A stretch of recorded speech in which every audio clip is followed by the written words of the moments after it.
Alrighty, welcome to week 12 in CIT 28. It's hard to believe we're in week 12, but we are, and it is quickly moving by. So, part of what I wanted to do this week at the start was actually just kind of bring back to our attention this technical interview because I've been talking about it. I've been doing it now. I've actually gotten to run through it several times for this class, and um, one of the things that can happen in a technical interview is it can be nerve wracking. Like it can be part of it. And part of what I say to students when they come in, and I thought I'd say this to you now, is part of what I look for is not necessarily that you have every single syntax down. It's how well can you talk about the concepts, because if you can talk about it, then it gives me a way to assess how well you've gained the knowledge. And then you and I can, and at that point, there's at some point I have to say, okay, I can give you that, but you do lose a few points, but I can also give you indicators. So it's not that you have to have every bit of syntax down, although that is helpful. And part of what you get from a class like this based on the weekly work is that muscle memory. I talked about that in the beginning. So I'm going to bring this back to why I wanted to talk about it today was to give you that heads up. Also to say it is time now for you to sign up for your technical interview. And there's some of you that have already done this. So if I look at my schedule, some of you have actually scheduled, later on in the semester, but you need to be on my schedule. Now, here's why. It'll help you have a target for what to work towards, okay? And B, it'll help me for planning, because if I haven't said this to you, I have 3 classes doing technical interviews, and the longer you wait to get your spot in that line, the more challenging it becomes for me to schedule. And now, it's not that your goal in life is not to make my life easier. I'm not saying that. But I just think there's also a benefit to having that in place so that you can work towards that. And if it needs to be later in the semester, remember what I said in the video is like if you lock that date now, it'll be based on the content for what we're now looking at. Like this week, if I look at the content, right, you're actually in the time and space that I'm recording this. Most of you are working on your part 2 of writing. So that would be something that is a possibility to have in your technical interview. We have one more major topic in this class, and it's viewing. And the sooner you get on, the better. For you, the schedule, all the reasons involved. Okay? Okay, so I wanted to say that the other thing about this technical interview is that this technical interview, the time slots that I gave, and I talked about, I'll be as flexible as I can, and I will be, but you and I have definitely different schedules. But also, if you're trying to come see me for just office hours to talk about stuff, one thing you might want to do is check out the schedule that I put in week 10, because there is a possibility that I'm going to have a technical interview during those office hours. And now what you can do, I do want you to get help, is just reach out to me. And a very common thing you might hear me say or read me say, read what I say? Okay. Is maybe the hour before or the hour after. Or again, if it works out for you later, then again, the more, but here's the thing I would say about later. Like, I'm willing to work on that with you, but give me a bit of a heads up so I can plan accordingly. Okay, so those are the things I wanted to chat about to start with the attendance this week, and you can see them when we come in here. And actually I'm re-recording this. I recorded it yesterday and I didn't like it. This is what happens when you record yourself. Sometimes you don't like it. All right, so now's the time. Weekly schedule. I've talked about those 2 things already. And this week, I've given you some information here to talk about how this week flows. I do actually have a video in this item here that talks about this as well, but it talks more about the ICAs. But in general, just know the following about this week. For the Monday night item, you have 2 ICAs that are required for you to complete for the 100 points in that assignment. And so all you're doing there is telling me yeah, I completed them, because in this case, where we've normally done a URL, you have a text box in addition to the URL.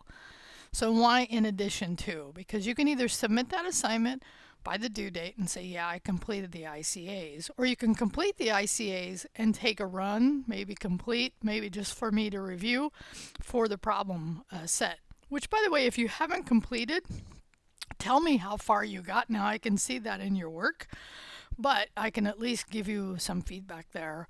The problem set here, let's just complete this. And then if you submit the problem set on this due date, right, then there's not a review cycle in that case. And then you would watch my solution.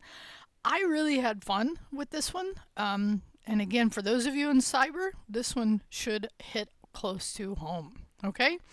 All right, so that's the way our week flows, and then I gave you the content here.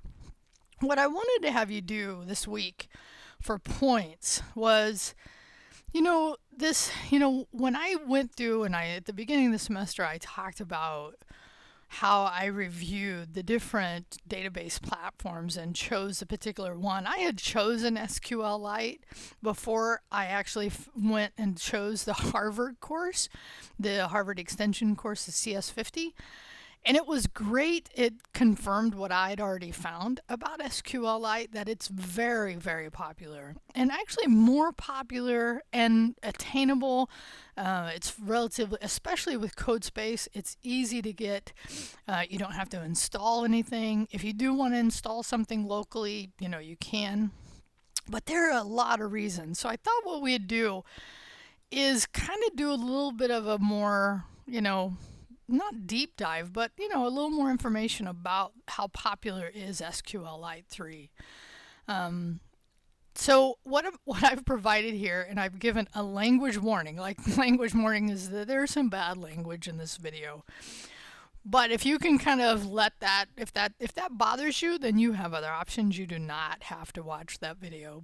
And that video's it's 26 minutes, and it's one of my favorite YouTubers. And this guy used to work at Amazon for years. No, Netflix for years. And he went out on his own recently to start just producing content.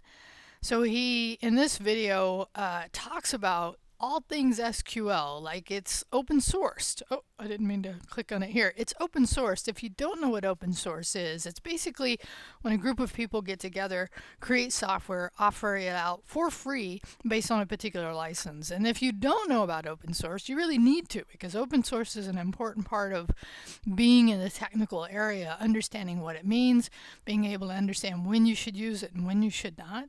The interesting thing about this, and I don't want to go over all the topics, because the idea here is for you to choose a topic that you want to talk about, right?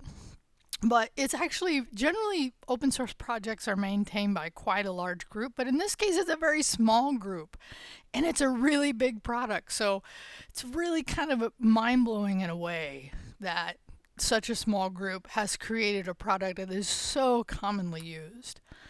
So you could go down that path to where you watch some, and actually talks. The whole thing, I think, is worth it. Is for those of you that are a little more leaning in the software area, this may be something of interest to you. And even if you're not, knowing more just about, SQLite and its uses, like if you have he talks about this. Again, I'm not going to go over it. So what you want to do is find a topic, get introduced to it, and write about it. Now, if you need to do some additional research to write about it, you can do that as well.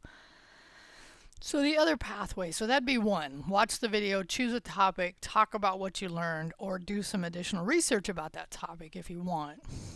The other option you have in this one is to actually, and this is a question that one of you asked in your notes, and I thought it was a really good one. And so what I did is I've given you here a link to ChatGPT, because I asked the question, right? I teach Intro to SQL to community college students, and we're learning how to write databases into SQLite 3 database. The student remarked that it was not easy to write this SQL, right? And so wondering about the most common ways to enter data into a SQLite 3 database.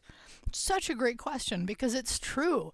The way we're writing this into the database is something that happens, but it's by far not the most efficient. Now, what would be, and we could look at this list, like, so we're learning insert statements, we've learned import, which is great. But in this case, this using programming, some kind of programming language, some kind of platform to enter data into is very common. Because here's the deal. Oftentimes, if you're interfacing, let's say with a form, okay, that form submission, that data that you're putting into that form is going to go somewhere. Chances are, right, not chances are, there's a chance that might be an SQLite 3 database. It may be a SQL database. It may be a Postgres database. I mean, I could go on and on and on about the different platforms. But it's going to go somewhere. But also, just that connection between you and that, whatever that form is at, all that data that actually is tracked, which we could talk about whether that's a good thing or not, all that information on the network traffic, the logs, all of that is also tracked, okay? Where you click on a web page, also tracked. So the amount of tracking that happens and that data then gets placed into a database, inserted programmatically into a database that then can be run queries against to get information, is a very common way. And then the last one here, and I'm going to jump over this. Well, I'm not going to jump over this one because this is actually something I've been thinking about, is actually having us install this DB browser for SQLite in our code spaces. But it's really something I probably will do in a couple of weeks. But the other way, and I'll leave it here, is, and this kind of combines what I was talking about up here, is a very common thing on the web. Like, you can understand this API concept unless you have a background with APIs in this way, is that, like, let's say you're using Google Maps, right? Very common, very commonly used app, no matter where it's at, whether it's in the car, on the phone, I mean, wherever. When you're sending that address request to, in this case, Google Maps, you're actually sending that, it's basically a query to the database that is Google's GPS database. And that, when you call that, it's actually doing an API call, okay, or it's hitting an API endpoint that's delivering back to you a payload of data. Again, think about your queries, right? The queries that you're writing. But in this case, instead of us entering this manually, we're asking for something that delivers back. They would call the API. The API delivers back to you all the information related to that address, let's say, or maybe that direction or whatever it is. Right? So that's being delivered back to you. But also your query also itself, just your inquiry into that location, is stored in a database. So that is very, very, very common. And then data scraping, and if you've never heard this term, and these are just good terms to understand, right, is the idea that somebody would have some code that would go out and scan a particular site that they're interested in having, and to have that data brought back to analyze it. Like a very common thing here, and this is, and I shouldn't say common because there are so many different ways to do this, but is you're selling product on Amazon and you have competitors and you want to keep track of what your competitors are doing. And what you can do is data scrape, right? Grab that data off those sites that you've identified in some way in some kind of querying concept. Like, I have these competitors, I want to know what their prices are doing. You then have some code that goes out, grabs all that data, brings it into a database, allows you to then do some analysis about what's happening with your competitors, or just, new data heading out, like, because it's just there's so much data every day coming onto the web. Like, how do you keep track of that? So in this sense, I'm just trying to provide you, like, I've provided you this video as a concept. I've now gone over this, or you could come up with something else, because there are other ways SQLite is used. So here's what I want you to do. Reply to the discussion board with a topic you've selected, right? And write a substantive post, right? The idea is that we want to hear because we're learning from each other about these concepts. And I've spent, no more than a couple minutes here just giving you some of my download about how these, at least more on the second topic or the second option here. And you can watch the video, choose something. There's just so many areas that we could bounce off a discussion here. I want you to do that. Okay. And then, so in this case, you only have to do one reply to get all the points. So do the post, do the reply, right? And if you do have sources that you've looked at, right, provide those as well so we know where you're sourcing your information. Okay, so this is week 12, and I look forward to seeing you signing up to your technical interview. I look forward for those of you who signed up to see you. I see some this week. I see some next week. Remember to check that when you're coming in for office hours. I may have scheduled, and you have a discussion this week. All right, that's it for me. Have a great one. Thanks for your time.